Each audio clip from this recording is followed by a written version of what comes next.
We're starting a brand new week here today on Locked On Blue Devils. We've got a Mailbag Monday for you, talking all things basketball and football.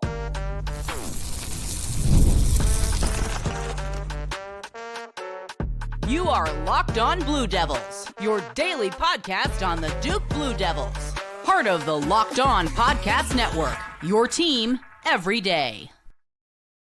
Hello, everybody, and welcome on into another episode of the Locked On Blue Devils podcast. My name is JJ Jackson. So excited to have you here with us on Monday, December 16th, 2024. Locked On Blue Devils is your one-stop shop where we discuss everything going on in the life of Duke athletics. We talk a whole lot of men's basketball and football on this very program, and excited to continue that here on today's show. We've got a Mailbag Monday episode where you sent questions into us via email, lockedonbluedevils@gmail.com, or in the YouTube comments. We put together the best ones, and we're going to answer them throughout today's show with our good friend Josh Cox from Duke Football Talks Section 17 podcast. So excited to have him here with us as we'll dive into this episode of Locked On Blue Devils. If you have not done so already, please be sure to follow and subscribe wherever it is that you get your podcasts. Leave us a 5-star rating and written review. Also, make sure that you take the time to watch us each and every day on YouTube. Like this video, share it with your friends. Really appreciate all the great support that we've got there in the YouTube world, continuing our climb towards 3,000 YouTube subscribers. Thank you for making Locked On Blue Devils what it is today. All right. Also on X at LO_Blue Devils, and I'm there as well at _JJ_Jackson_. Josh Cox here with us on today's program to dive into another Mailbag Monday episode. We didn't have a men's basketball game. We've got some time off until the Duke football game was here. It was strange, Josh, because we're so used to over these last few weeks, once you get into the fall, of always having this big kind of event in the Duke world to be keeping up with. I hope you enjoyed a Duke-free weekend, my friend. Well, yeah, I mean, on the football side, it's now a couple of weekends. I don't know what to do with my Saturdays. But, yeah, you're right, not even having a basketball game to look forward to like we did, the previous weekend with Duke facing Louisville in that early ACC matchup on that Sunday, right? So, yeah, a little bit of a quiet weekend, but things are going to be ramping up, obviously, with, basketball games coming and this, unique ACC schedule, and I know we're going to speak to that in a little bit. But then also with football, there's a lot going on we're going to talk about, and Duke prepares for the Gator Bowl. So, I'll take it. I'm not going to lie. I'll take a weekend where I can sleep in a little bit, where I don't have anything pressing on my nerves, and I can watch everything else happen. So look, and it's Christmas party time of year for so many people. I was able to be more attentive at some Christmas parties throughout the course of the weekend where in other scenarios, Duke games would have occupied my attention. So it's good for us personally, Josh. I had a party Saturday night. I hit the smoker with some chicken wings to take to the party. So, had the time to do that. And so took full advantage of it. Yeah, no doubt. All right, let's get to it. We've got some questions. Again, you sent them in lockedonbluedevils@gmail.com or on social media at LO_Blue Devils. Maybe send them in on the YouTube comments. We put together a lot of them. So excited to kind of dive in these with Josh here. So question was sent in, who should be the primary ball handler and offense initiator the majority of the time? And does it change in your mind in late game situations? An 8-2 start to the year for Duke. So we've got kind of a 10-game sample size of what this looks like. And for me, Josh, in so many ways, you would have figured going into the year, well, the answer is Caleb Foster. Like, there's no question about it.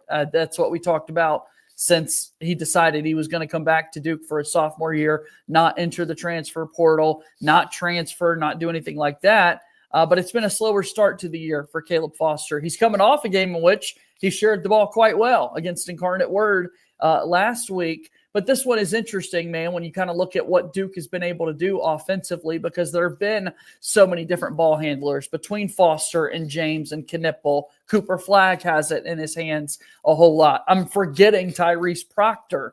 Like, my word, what a position this Duke basketball team is. I'm not trying to avoid any form of answer here. I just want to lay it out for people that we clearly see there hasn't really been a primary one, so to speak. And Duke's been fine in so many ways with this 8-2 start. Yeah, if you look at the numbers, the assist numbers, the turnover ratios, and things of that nature, I mean, the top two leaders on this team are Con Knipple and Cooper Flagg. They both distribute the ball very well. Con's assist to turnover ratio is great, best on the team. But I think all Duke fans would agree that throughout the course of the game, you probably don't want Cooper and or Khan being your primary ball handler. Like the eye test and the flow of the offense in the normal flow of the game is probably not what you want. So I'll tell you, my thought is for the majority of the game, eye test wise, and so I'll throw another one at you. Sion has been kind of playing that role because I think we could agree that Tyrese Proctor is really thriving in that off the ball spot. And so I don't think that Shire needs to mess with that. Like Tyrese is really shooting the ball well off the catch and shoot. He's able to get in the lane off the drives, coming off the wing. So I like keeping Tyrese basically at that too. Sion, eye test wise, I'm trying to think of the right word, JJ. He's a little stiff handling the basketball. It's not very fluid. I don't know that like his handle is exactly like, I don't think it's elite by any stretch of the imagination. Right. I think he is adequate. He gets the job done there. So what I'm getting to, and I'm taking a little bit of a detour to get there, I think for Duke to be their best, it has to be the guy that we expected to be the guy in the first 10 games and has not played up to his potential. But I believe it needs to be Caleb Foster. Sure. Now, Sion is doing a fine job. He's moved into the starting lineup. He's handling the ball more. He's doing a fine job. But I believe for Duke to put their best foot forward, their best ball handler potentially is Caleb Foster. Now, to answer the second part of that question, as the game gets closer towards the end, in crunch time, the one thing I will caveat and say, I do not think in any way, shape, or form this needs to turn into what we did in the Kentucky game, which was hero ball, give it to Cooper Flagg and get out of his way. That's not his game. He can do it if you make him do it, but he's not going to be as successful at it. And so I am not in any way advocating for ISO ball to give it to Cooper and get out of his way. Okay, that's not it. But I do think the two-man game between Khan and Cooper in crunch time really puts the opposing defenses in a really difficult position because, number one, you have to deal with the ball screen, whether it's Khan screening for Cooper or Cooper screening for Khan, right? Yeah. That's a tough one. Then you have any help that comes off. I already mentioned Tyrese Proctor and as good as he's shooting, right? If you have Tyrese placed in maybe the short side corner, you're not going to be able to help off him. Or if you do help off of him, he's got a wide open shot, right? So to me, I think that's what needs to be kind of the go-to. So I think for 3/4 of the game, 80% of the game, you want to see your primary guy, Caleb Foster, bounce back and be that guy. Secondarily, Sion James. But as you get into that last 6 minutes of the game, 8 minutes of the game, I think you will see more two-man game, two-man action with Cooper and Khan handling the ball a lot of the times. And you may see lineup adjustments, to reflect that.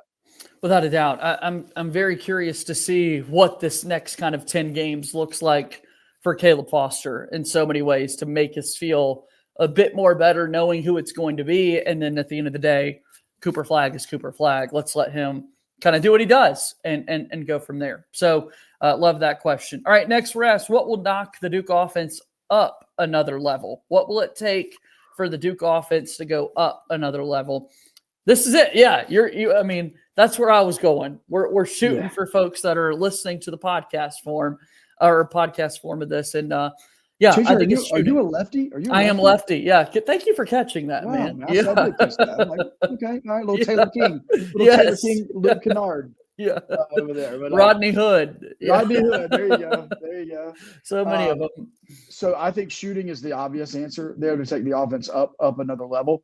Khan is a better shooter, obviously, than what his 3-point percentage shows. I mean, if you look at what he's shooting from the foul line, we've all seen his stroke. Khan's just got to adjust to playing against, the higher level of competition, the athleticism that he's facing. And I think he's getting there. I think Khan, not to deep dive on Khan Kniffel right now, but I think Khan has got to understand, he's a 3-point shooter.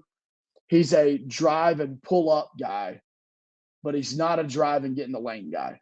And I think that's where he's got to figure it out, right? I think sometimes he holds onto the ball a little bit too long, and that's where his lack of athleticism is showing. So shooting the ball. So that's going to be, once again, calling out Khan on shooting the ball. And we have to do this. Cooper shooting 22% from three. I'm not saying Cooper's ever going to be an elite shooter this season. He understands that's his biggest challenge and something that he's working on and has worked on since, last season in high school. But I think Cooper needs to get that 22% up to about 30% would be ideal. And Proctor, man, he's got to continue doing what he's doing. He's shooting like 50% or something crazy from three. I don't know, I have it exactly in front of me. Yeah. But he's shooting the ball very well. But I think shooting is the number one thing. And I think the second thing on the offensive end, now we're not talking about defense, but on the offensive end, we have got to figure out, or I don't know if Duke has to, the player has to, and that is Malawach has to figure out how to become effective on the offensive end within the flow of the Duke offense. Yeah. Maalik Brown is elite on the defensive end. Like we could devote 10 minutes of an episode just on his defense. More than 10. But we know that comes with a sacrifice on the offensive end for Sure. Maalik Brown, and that's fine. But Kaman is a threat. He could shoot the ball. He shoots the free throw. His free throws remarkably well. We've seen him hit a three already this season. Yep. And then, of course, he's the lob threat. So I think to take the offense to another level is going to have to be, how can Kaman Malawach fast track to the end of the season Derek Lively? How can he fast track to that? I think that'll help the offense a whole lot. Yeah. Malawach coming off a 17-point outing against Incarnate Word last time out. We'll see tomorrow night if Duke has Maalik Brown back or not, or if it's more run for the likes of Malawach and Gamba. But so much of it is going to get back to that outside shot. Beyond that, though, Josh, offense, taking it to another level involves scoring. How about just knocking down free throws? Duke right now, 73% shooting from the line as a team. And you look at some of the individual numbers, Mason Gillis is at 100% on 2 or 4 attempts this season. I mean, just very few attempts for Gillis at the free throw line. Knippel's great at 95%, Evans at 85%, Malawach at 81%. But then you've got Proctor and James in the 76-75%. Cooper Flagg is shooting 72% from the free throw line. And then Caleb Foster's been bad at 57%. Yeah. I mean, that's a very easy place to fix a lot of this offense, is adding those freebies. There are probably people watching or listening right now going, how did you guys talk about improving Duke's offense and not mention Isaiah Evans? So let me do that. And I would just put this, this doesn't matter. I know, but like this challenge out there to Mason Gillis, and that is, if your shooting doesn't improve and Isaiah Evans' defense continues to improve, there's the writings on the wall there for Evans to start really trimming into those minutes. Yeah, no doubt. Excited to see more of Isaiah Evans for sure. But yeah, free throw shooting, improve it. 3-point shooting, improve it. That'd be big for Duke.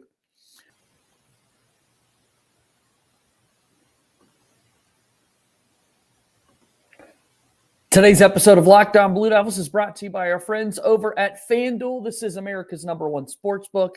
FanDuel is the place where you need to get involved on all of the NFL action. Right now, new customers can bet $5 and get $150 back in bonus bets if you win. The FanDuel Sportsbook app gives you everything that you need to place live bets on the NFL all in one place. So when you get a hunch in the middle of the game, you can check out the latest stats, view live play-by-play, and so much more on the same page where you place your bets. Tonight, we've got 2 Monday Night Football games to be aware of. The Bears and the Vikings. FanDuel right now has the Vikings favored by 7. Also, the second Monday Night Football game tonight, the Falcons taking on the Las Vegas Raiders. The Falcons favored by 5.5. Again, go check out FanDuel.com to join today. You'll get started with $150 in bonus bets if you win your first $5 bet. That's FanDuel.com. Never waste a hunch and make every moment more with FanDuel, an official sportsbook partner of the NFL and a proud sponsor of Locked On Blue Devils.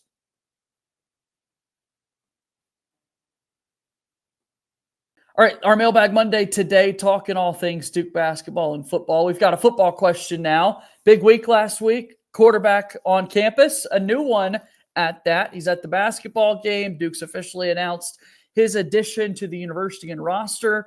Does Darian Mensah's arrival change your ceiling for Duke football? Which is big time question here. I love it. It's a Duke team that had 9 wins this past season, going for 10 in a few weeks here in the bowl game.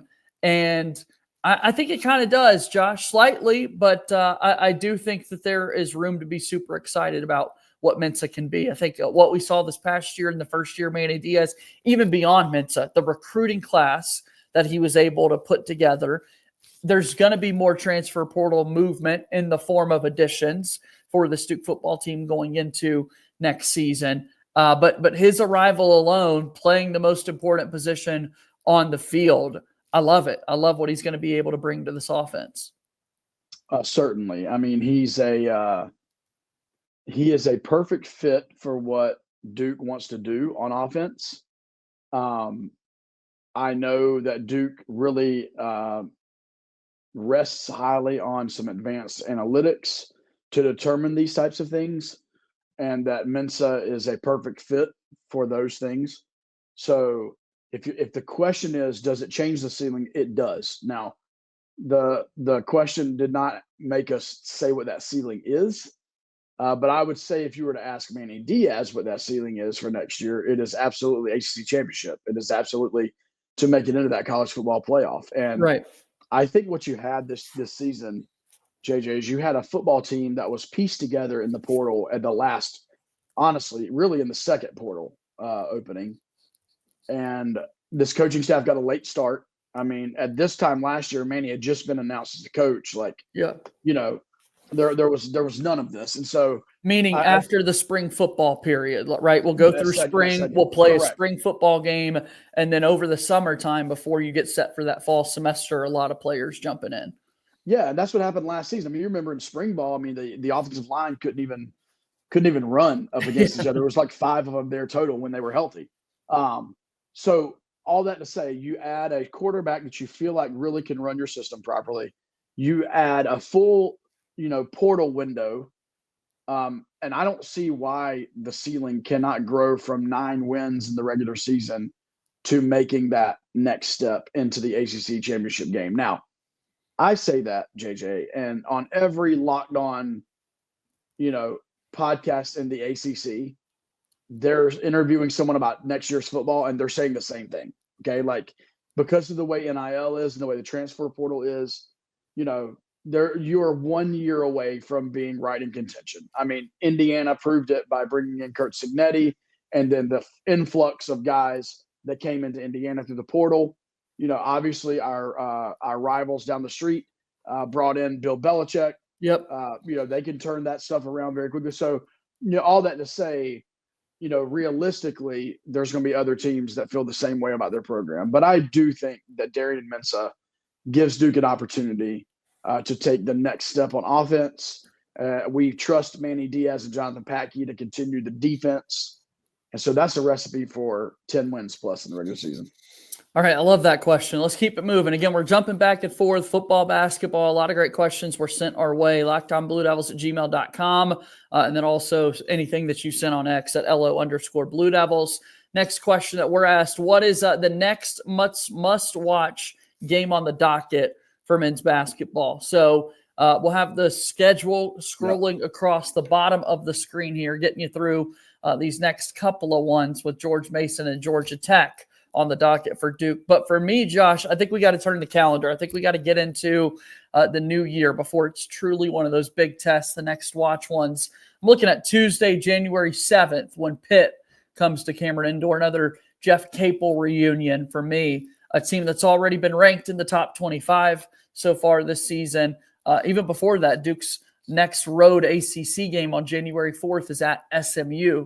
That'll be a big test for Duke. But those are the games that I've got kind of scheduled as the next must-watch games for the squad. All right, so I'm a little surprised that you did not pick one of these games. Okay, and I'll tell you why in a second. I don't count this game as a must-watch game. I count this game I'm about to mention as like a I know where you're going. Yeah. Oh crap game. It's at Georgia Tech. Like that scares me right before Christmas. That scares me. December 21st on the road. For some reason, like at least from the viewpoint of the TV, Like it's an oddly lit place, like Right.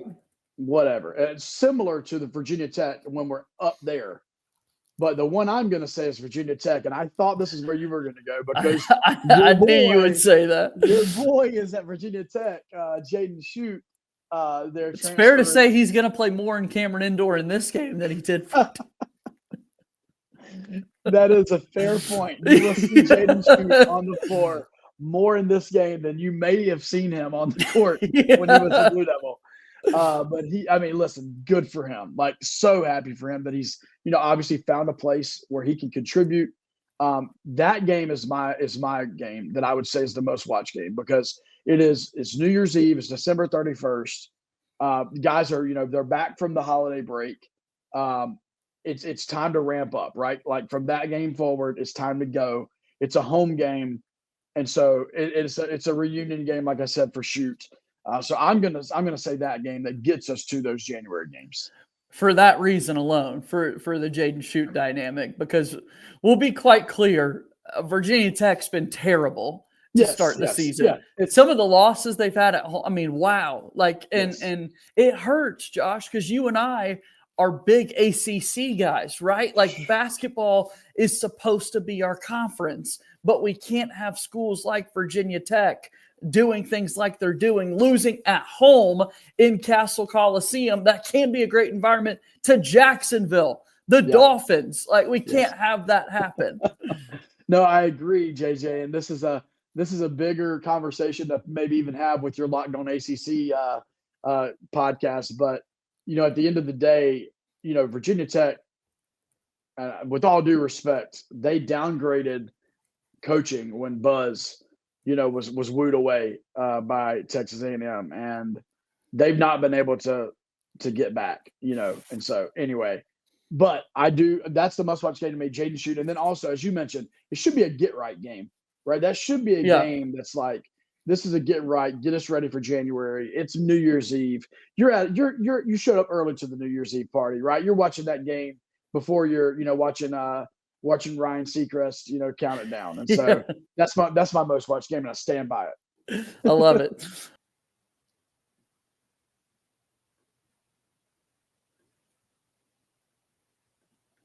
It's that time of year. The college football playoff is back. And with the newly expanded 12-team format, it's guaranteed to be bigger and better than ever, bringing you all the hard-hitting and high-flying excitement that you love. TNT Sports coverage of the college football playoff begins December 21st, starting with the College Football Playoff Kickoff Show presented by AT&T at 11 a.m. Eastern.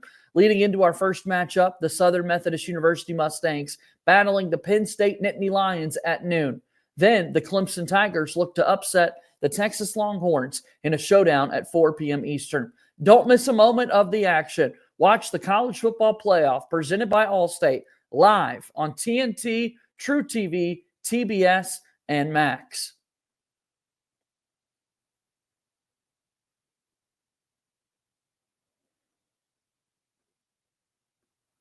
All right, it's a Mailbag Monday here on today's episode of Locked On Blue Devils. I'm JJ Jackson. He's Josh Cox. What are the odds? Here's our next question, a fun mailbag one. What are the odds of keeping Cooper Flagg for a second year in Durham? No odds at all. No odds at all. However, let's talk about this, though, Josh, because we fall in love with these guys over the course of a year. And like, oh, my gosh, Jared McCain, please stay another year. It's so much fun. Make it happen. Coming back. Run it back. Zion Williamson, all the reports out there about Zion wants to come back for another year. He's so torn, I think that's kind of the spirit in which people maybe want to ask this question. But there's a reality where he never just showed up to Duke at all. And Cooper Flagg's basketball career would have been perfectly fine. Absolutely. So, yes. If I may, Cooper Flagg came a year early. He should be a senior in high school. His brother is a senior in high school. Yes. Ace, who'll be playing at Maine next year. The reason why he came a year early is so that he can get into the NBA 1 year sooner. And why do you want to get into the NBA 1 year sooner? Because you get to that second contract 1 year quicker. That just is the reality of it for a player the stature of Cooper Flagg. Okay. Yep. So there's a 0% chance that Cooper Flagg is in Durham next year. Now, with that being said, the way the NIL landscape is continuing to evolve, not obviously in football, but also in basketball, I do think you have that next tier down of guys, and I'll use Jared McCain, Yeah. as an example. Jared McCain, if he were here this season or next season, as NIL and rev share begins to kick in and it becomes even more lucrative, I do think there's a world in which a Jared McCain says, I love being a college student. Like, I enjoy this. I could be a mid-first round pick. Now, maybe he wasn't even guaranteed that. So maybe he's like, I might go in the first round. He ended up getting chosen, by the 76ers. But Right. I might be a first-round pick. But if I stay, I can get X amount of dollars in NIL money. And these brands are, telling me if I stay at Duke, they're going to sign me in addition to that. I think there is a little bit more of a chance that you get those mid to late first round guys that might be willing to stay and earn some NIL money. And then you have the lower guys. The prime example is DJ Stewart. Yep. DJ Stewart left the year before NIL became a thing. DJ Stewart should have been a 4-year guy at Duke. And his last 3 years, he would have made great NIL money because he is so likable. Fans loved him, would have loved him even more. Yeah. So I do think it's changing. And have not played in a COVID change. year and had Correct. more eyeballs on him playing 100%. for Duke, which in the long run could have benefited his pro career. And you never want to be the I told you so people when you're talking about these guys and career and life decisions that they're making. But in some ways, for us Duke fans, like, it's been nice to hear DJ Stewart say lately, he was on the Brotherhood podcast this summer, maybe if I could do it all over again, I would have come back for another year. That's a whole episode I want to have with you in the future, man, about, hey, who are these 2-year guys or 1-year guys that, probably Trevor Keels would have liked to have him back for another year before kind of going to the NBA waters. That is an entire conversation, a conversation we could have. And like you said, we're not putting words into DJ Stewart's mouth. He said that, publicly that he wishes that he could have. So I would say Cooper Flagg 0%. The guys that are not Cooper Flagg, Zion Williamson, RJ Barrett, fill in the blank status. I think that next tier down, you do begin to have conversations about, can you stay in college of the year and still be, Duke player, but then, making some money. So no shot we get year 2 Cooper Flagg. No shot. No shot. Yeah. No. All right. We can pipe down. It's fun to dream what that would be, what that would look like. Yep. Yeah. All right. Next, we'll wrap it up with this. Another football question. What does the quarterback reps look like in the bowl game with Maalik Murphy out? Love this one. We're going to have some practices coming up. Murphy. Yep. So go ahead and what does this look like, Josh? Because obviously, if you go into the transfer portal, you're not playing for Duke. Yeah, you're not. And Duke fans can get that pie in the sky out of there. Last year, there were a couple of guys, Aeneas Peebles and I think maybe even Jordan Waters, I can't remember, that played in the bowl game as they were in the portal. That, in my opinion, that was a unique circumstance because Mike Elko had just left. Yeah. The team was reeling. Trooper Taylor was rallying the troops. Like, that's just not the case this year. So Maalik Murphy's not playing. He's already said that. Grayson Loftus is not playing in this game in Jacksonville.